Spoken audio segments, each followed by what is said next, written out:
It's funny how political power behaves. One week, the system looks unbreakable, filibusters, shutdowns, backroom deals. Then a single move lands on the board and everything tilts. That's where we are right now. Chuck Schumer is selling a simple way to end the shutdown. Donald Trump is eyeing a move that doesn't just reopen the government. It challenges the rules that keep Washington crawling. Tonight isn't about choosing a party. It's about choosing a speed. Do we keep the brakes on Congress or rip them out? Pressure works because the heat has nowhere to go. In Washington, the lid is bolted down. Workers wait on paychecks. Travelers stew in lines. Agencies idle. Each day piles weight onto both parties, and each side waits for the other to blink. The public sees chaos. But beneath the noise, strategy is unfolding. One side is trying to play 3 moves ahead. The other is trying not to trip over its own lines. On the Senate floor, Schumer frames a neat solution. Reopen the government now. Extend certain health care tax credits for a year. Then sit and talk long term. Sounds normal. Sounds adult. But politics rarely speaks in plain language. What sounds like compromise can be a test wrapped in courtesy. Say yes, and you hand your opponent a visible policy win up front. Say no, and you're branded as the faction that won't help families or federal workers. That's not a fix, it's leverage. And leverage is the currency of shutdowns. Meanwhile, Trump world is reframing the whole episode. The claim is simple. Maybe the bottleneck isn't just bad actors. Maybe it's the rules. Why do basic funding bills require cliffhangers? Why is stalemate a feature, not a bug? If the process rewards paralysis, why would outcomes ever change? It's a classic disruptor argument. Don't fight over scraps. Change the table. Enter the word that everyone knows, but few can explain quickly: filibuster. In practice, it means most Senate bills need 60 votes, 10 more than a simple majority. In theory, it protects minority voices and forces both sides to negotiate. In practice, it often freezes everything, ending or carving back the filibuster. Even partially, even temporarily turns the Senate from a gravel road into a high-speed lane for any majority bold enough to drive it. If you're in the minority, that lane looks like a bulldozer. If you're in the majority, it looks like delivery at last. Border policy, tax changes, healthcare rewrites, confirmations, no 60-vote ceiling, no endless stalls. But there's a giant catch. The pendulum swings. Power flips. If you remove friction today, your opponent sprints tomorrow. Without a speed limit, the country can whipsaw every 2 years. Stability becomes a memory. Whiplash becomes a setting.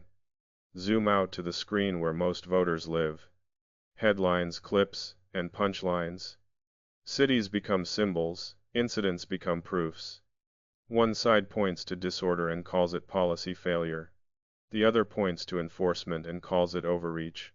The middle gets lost. And the real fight, how anything passes at all, gets buried under the B-roll. At the core of this standoff is a thorny question about healthcare affordability: who gets help, how it's delivered, and whether it fixes prices or simply papers over them. Extending credits can keep some premiums lower for some households. Critics say that props up a system without reforming the engine. Supporters answer: people need breathing room now. Redesigns take time. That's Washington's recurring loop: patches versus overhauls played on repeat. Voters don't live in policy white papers. They live in budgets.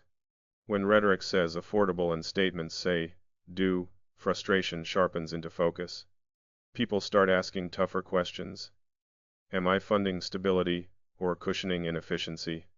Am I buying time or avoiding change?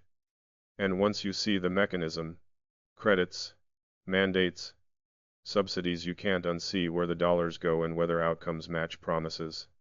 Comfort protects the status quo. Crisis breaks it. Look at any industry disruption. Leaders use the pain to rewrite the plan while everyone's paying attention. That's the Trump side bet. If Washington can't even perform routine maintenance under the current rules, then the rules might need a redesign, not a touch-up. Use the shutdown as proof of concept. The process is broken, so change the process. And the filibuster. And a unified majority can run a 100-day agenda like a bullet train. Border bill, tax overhaul, healthcare restructuring, judges check, check, check. That's efficiency. But speed isn't free. Rapid laws can skip the stress tests. Unintended consequences don't book appointments, they just arrive.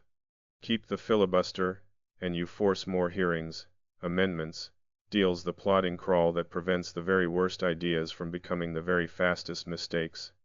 That's stability. It can also feel like stagnation when the House is already on fire. Imagine the majority has the votes and the will.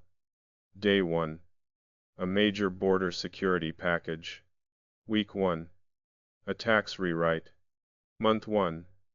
Structural changes to healthcare financing. Confirmations move without month-long limbo. The government looks like it's finally doing things visible, measurable, on schedule. For those who value delivery over deliberation, that's the dream. For those who see checks and balances as the guardrails of a big, diverse country, it's a nightmare with good lighting.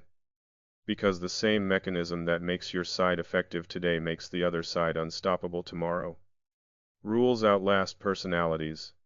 If shutdown brinkmanship pays, expect more brinkmanship. If 51 votes becomes the norm for most major bills, expect policies to swing hard with each election.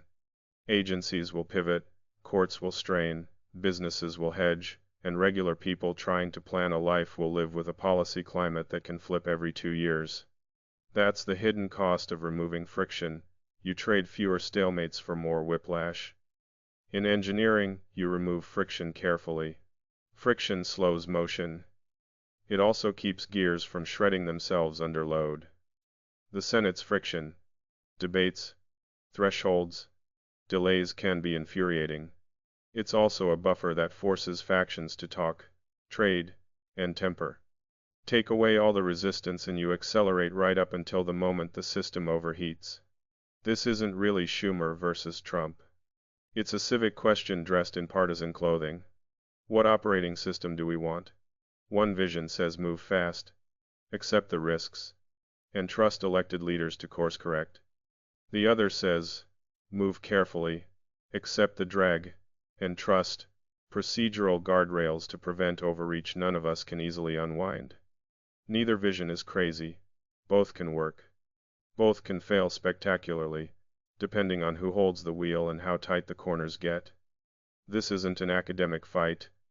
It's your premiums, taxes, airport lines, city budgets, retirement math, and whether your kids inherit a rulebook that produces steady improvement or dramatic pendulum swings. When the rules change, every downstream decision changes with them. How agencies plan, how markets invest, how courts interpret, how communities prepare. History gives us 2 warnings. First, democracies rarely fail from one big blow. They drift through a series of shortcuts that feel reasonable in the moment. Second, sclerosis is also a failure. When institutions can't solve basic problems, people seek exits, legal, economic, or political. Both failure modes start small. Both begin with the belief that this shortcut or this delay is harmless. Neither is harmless when repeated for long enough. Ask better questions. Not do I trust this politician, but what process gets us results without inviting runaway power? Not which party wins this week, but what rule set will still make sense when the other party is in charge. If you'd accept a rule when your opponent controls the gavel, it's probably a durable rule.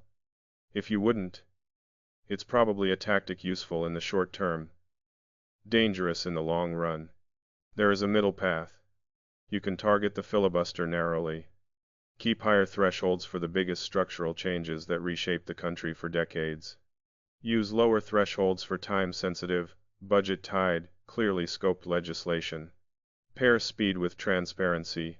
public text early, open hearings, mandatory cost scoring, sunset clauses that force Congress to revisit complex reforms after real-world data comes in, speed with brakes, acceleration with seatbelts. If you keep the filibuster largely intact, make gridlock more expensive for Congress than for you. Tie pay or recess schedules to basic funding deadlines. Require automatic, clean, short-term funding if Congress misses a date. No policy riders, no hostage effects so families and workers aren't the leverage. Preserve stability, reduce the collateral damage, and make lawmakers feel the heat that shutdowns now export to everyone else. We're standing at a genuine crossroads, not the theatrical kind candidates invoke, but a structural moment where America chooses a gear. Move fast with risk, or move careful with drag. Let majorities deliver, or make them persuade.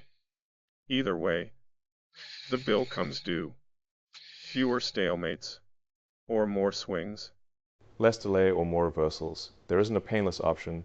There's only the option we believe will produce the most good with the least harm over time. So I want to hear from you. Protect the guardrails even if it slows everything down, or remove them accepting speed and the risk that comes with it. Would you trade stalemate for whiplash, or endure delay to avoid overreach? Drop your answer in the comments, not as a slogan, but as a sentence you'd still stand by if your least favorite politician held the gavel. If this helped you think past the headlines, hit like, tap subscribe, and share it with someone who sees politics as a team sport. Next up, we'll break down what happens the day after any rule change. How agencies pivot, how courts react, and what history says about systems that choose speed or stability. Subscribe for part 2, what happens the day after the rules change. And honestly, the day after is where things get interesting. Because changing rules doesn't fix the system instantly. It just removes the bottleneck. What happens next depends completely on human behavior, which is always the unpredictable part.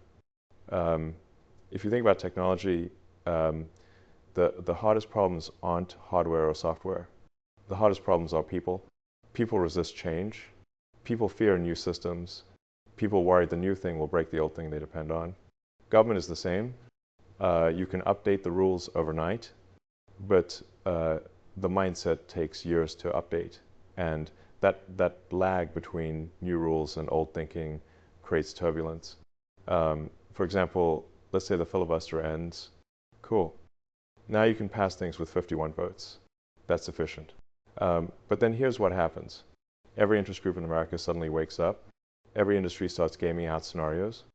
Every state, every agency, every lobbyist, every analyst runs new simulations of what's possible now. It's like when we announced reusable rockets. The idea was simple, but the market reaction, that part nobody could fully predict. The moment you change the physics of a system, every actor inside the system moves differently. Congress would accelerate, agencies would scramble, markets would shift, and courts would get flooded with challenges because speed always produces friction somewhere else. It's not bad. It's just how complex systems behave. And there's another thing people don't think about. Sometimes a shock is needed to break long-term stagnation. If Congress suddenly had to operate at startup speed, a lot of inefficiencies would disappear automatically. You'd see clearer deadlines, more transparent decisions, less hiding behind procedures, more ship it and improve later. This is essentially how innovation works. You don't wait for perfect conditions. You build, you test, you iterate. A government that embraces iteration instead of paralysis could actually solve big problems faster. Clean energy, AI policy, infrastructure, immigration, healthcare. All the things we keep saying are too complicated. They're not too complicated. They're just stuck in an outdated operating model.